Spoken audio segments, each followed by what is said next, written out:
بسم اللہ الرحمن الرحیم۔ مسلمہ کے بعد مرتدین کی کمر ٹوٹ گئی اور اسلامی فتوحات کا زور شروع ہوا۔ بحرین، عمان، مہرہ، یمن، کندہ اور حضر موت فتح کر لیے گئے۔ اس طرح مرتدین کا خاتمہ ہو گیا۔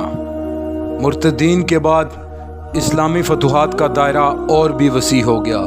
ادھر روم اور فارس آپس میں لڑ لڑ کر کمزور ہو چکے تھے۔ جنگ یمامہ کے بعد حضرت خالد رضی اللہ تعالی عنہ کو عراق پر چڑھائی کے لیے بھیجا گیا۔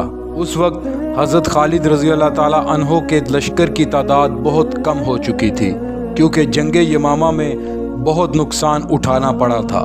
حضرت خالد رضی اللہ تعالی عنہ نے کمک بھیجنے کے لیے لکھا تو حضرت ابو بکر رضی اللہ تعالی عنہ نے صرف ایک آدمی قیقاع بن عمرو التمیمی رضی اللہ تعالی عنہ کو ان کی مدد کے لیے روانہ فرمایا۔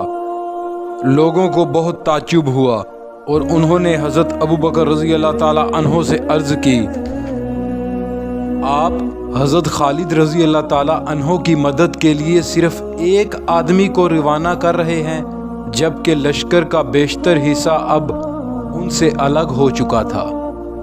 یہ سن کر حضرت ابو بکر رضی اللہ تعالی عنہ نے فرمایا، جس لشکر میں قیقاع رضی اللہ تعالی عنہ جیسے شخص موجود ہوں وہ کبھی شکست نہیں کھا سکتا۔ سبحان اللہ۔ صرف قیقاع رضی اللہ تعالی عنہ تک ہی یہ بات نہ تھی، ایک بار ایاز بن غنم نے بھی ان سے مدد مانگی تھی تو انہوں نے عبد بن عوف حمیری کو ان کی مدد کے لیے روانہ فرمایا تھا اور لوگوں کے پوچھنے پر یہی جواب دیا تھا جو قیقاع رضی اللہ تعالی عنہ کے بھیجنے پر دیا۔ عراق کی جنگ کے لیے ایک اور سالار مسنع بن حارثہ پہلے ہی اپنی فوج کے ساتھ روانہ کیے جا چکے تھے۔ حفیر کے مقام پر ان کا سامنا ہرمز کے لشکر سے ہوا۔ یہ بہت چال باز تھا۔ لڑائی شروع کرنے سے پہلے ہرمز اپنی صفوں سے باہر نکلا اور حضرت خالد رضی اللہ تعالی عنہ کو دعوت دی کہ وہ کچھ بات چیت کرنا چاہتا ہے۔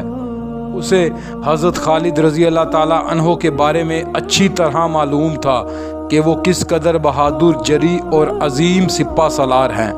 وہ جانتا تھا کہ اگر اس نے حضرت خالد رضی اللہ تعالی عنہ پر قابو پا کر انہیں قتل کر دیا تو اسے آدھی فتح تو اسی وقت حاصل ہو جائے گی، لیکن اسے یہ بھی معلوم تھا کہ حضرت خالد رضی اللہ تعالی عنہ پر قابو پانا آسان کام نہیں، اس لیے اس نے دھوکہ دینے کا پروگرام بنا لیا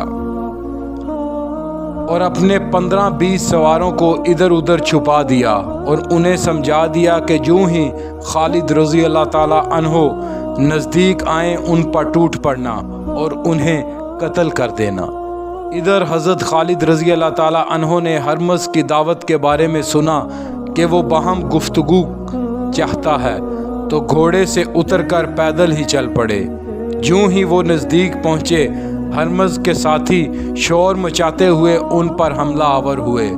یہ دیکھ کر حضرت خالد رضی اللہ تعالی عنہ نے بھی تلوار سونت لی اور جوش و خروش کے عالم میں تلوار چلانے لگے۔ اللہ اکبر۔ ادھر حضرت قیقاع بن عمرو رضی اللہ تعالی عنہ پہلے سے ہی بہت غور سے دشمن کی نقل و حرکت کا جائزہ لے رہے تھے کہ انہوں نے دشمن کی چال کو بھانپ لیا۔ فوراً اپنے دستے کے ساتھ ادھر کا رخ کیا۔ اس دوران حضرت خالد رضی اللہ تعالی عنہ ہرمز کی گردن اڑا چکے تھے۔ اب دونوں فریقین میں جنگ چھڑ گئی، لیکن ہرمز کے مارے جانے کے بعد اہل فارس کی کمر ٹوٹ چکی تھی۔ وہ زیادہ دیر تک مسلمانوں کے مقابلے میں نہ ٹھہر سکے اور شکست کھا کر بھاگنے لگے۔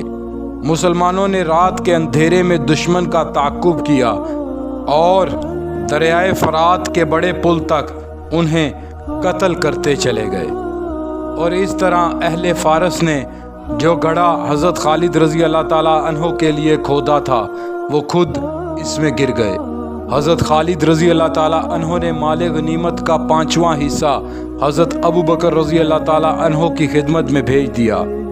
اس کے ساتھ ہرمز کی بیش قیمت ٹوپی اور ایک ہاتھی بھی بھیجا جسے مسلمانوں نے لڑائی کے دوران پکڑا تھا۔ کیونکہ اہل فارس جنگی ہاتھیوں کو بھی میدان جنگ میں لائے تھے۔ اہل مدینہ نے اس سے پہلے ہاتھی کبھی نہیں دیکھا تھا۔ ابراہ کا ہاتھی ضرور دیکھا تھا، لیکن وہ بہت پہلے کی بات تھی، اس لیے جب عراق سے آتے ہوئے ہاتھی کے محاوت نے اسے مدینے کی گلیوں میں پھیرایا تو اس عجیب و غریب ہاتھی کو دیکھ کر اہل مدینہ کی حیرت کی کوئی حد نہ رہی۔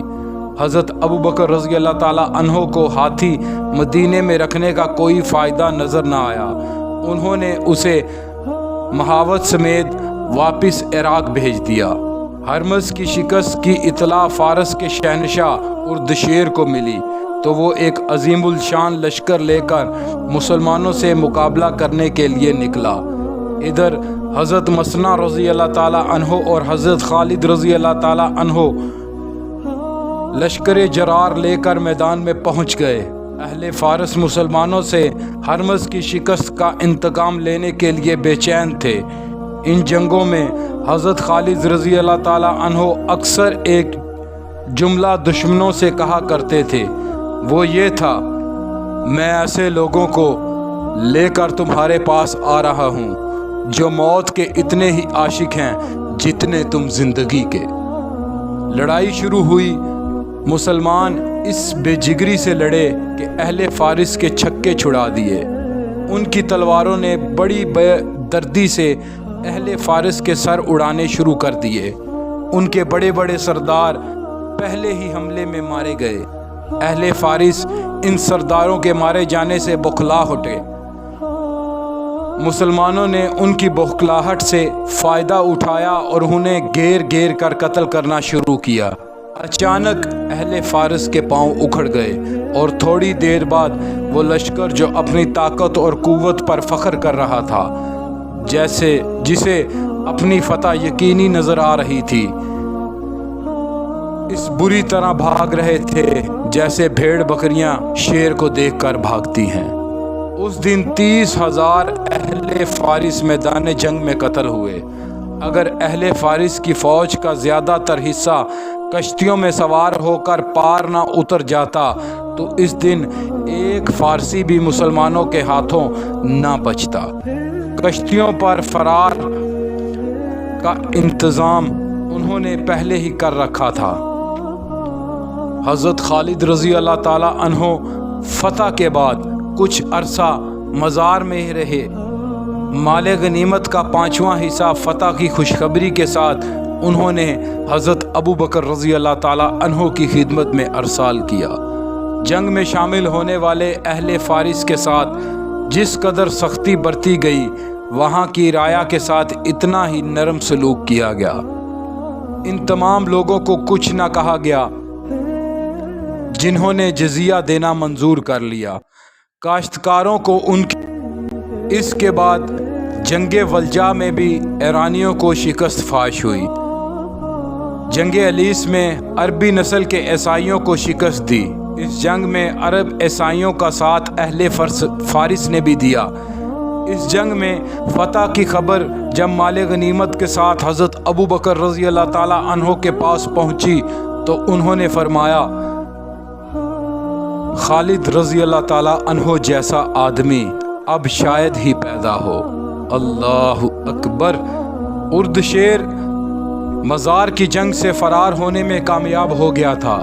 اسے الیس میں شکست کی خبر ملی تو صدمے کو برداشت نہ کر سکا اور اس دنیا سے رخصت ہو گیا۔ الیس سے فارغ ہو کر حضرت خالد رضی اللہ تعالیٰ عنہ نے حرا کا رخ کیا۔ شکست کھائے ہوئے تمام اہل فارس اب حرا میں جمع ہو چکے تھے اور ان کا حاکم عزادبہ تھا۔ حرا کے علاقے میں بہت سے قلعے تھے۔ عزادبہ اور دوسرے سردار حضرت خالد رضی اللہ تعالیٰ عنہ سے خوف زدہ ہو کر ان قلعوں میں بند ہو گئے۔ حضرت خالد رضی اللہ تعالیٰ عنہ نے ان لوگوں کو پیغام بھیجا، یا تو وہ اسلام قبول کر لیں یا جزیہ دینا قبول کر لیں، ورنہ جنگ کے لیے تیار ہو جائیں۔ اللہ پاک پڑھنا اور سننا قبول فرمائے۔